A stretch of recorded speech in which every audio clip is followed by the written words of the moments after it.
This party is over now इस गाने पर डांस स्टेप करके दिखा रही हूँ, जो मैं आपको 2 पार्ट्स में करके दिखाऊंगी। तो आइए, इस गाने में हम सबसे पहले जो इसमें म्यूजिक है उसमें हम स्टेप करेंगे। आपको पैर इस तरीके से रखने हैं और हाथों को इस तरीके से आपको रखना है। देन फेस आपका नीचे रहेगा और उसके बाद हमको 8 काउंट करना है, जैसे 1 2 3 4 5 6 7 8। इतना टाइम आपको फेस डाउन रखना है। देन उसके बाद हम काउंट करते हुए फेस को ऊपर करेंगे।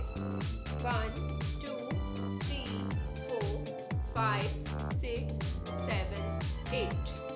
इतने काउंट्स आपको इसमें जो शुरू में बीट्स है उसमें लेने हैं। देन उसके बाद हम करेंगे फेस ऊपर किया हमने, देन हाथ को क्रॉस करके नीचे, हाथ को क्रॉस देन नीचे, और शोल्डर को हमको 1 2 हल्का सा सिर्फ ऊपर नीचे करना। ठीक है, एक बार और करेंगे। 1 2 3 4 5 6। हल्का सा सिर्फ शोल्डर मूव करके हाफ टर्न यहाँ तक होना है। देन उसके बाद हाफ इस तरीके से यहाँ तक करना है।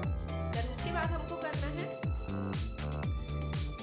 1 2 3 4 1 2 3 4। इसको थोड़ा पहले स्लो में मैं आपको करके दिखा रही हूँ, ऐसे ही हमको लेफ्ट से करना है। 1 2 3 4 1 2 3 4। स्लो और फास्ट जो म्यूजिक है आपको इस तरीके से करना है। इसके बाद हम करेंगे हाथ को ऐसे लेके जाएंगे। देन 1 2 3 4। हाथ को ऐसे लेके जाएंगे। 1 2 3 4 5 6 7 8। हाथ को क्रॉस करके पैर को इस तरीके से पीछे लेके, इसमें जो शुरू का जो म्यूजिक है आप उसमें इस तरीके से डांस स्टेप करेंगे। आज मैंने आपको this party is over now मित्रो मूवी के गाने पर डांस स्टेप करके दिखाए। आई होप ये वीडियो आपको पसंद आया होगा। आप मुझसे कुछ जानना चाहते हैं या ऐसे ही किसी गाने पर डांस स्टेप सीखना चाहते हैं तो उसके लिए हमारे कमेंट बॉक्स में कमेंट करें और चैनल को सब्सक्राइब करना ना भूलें।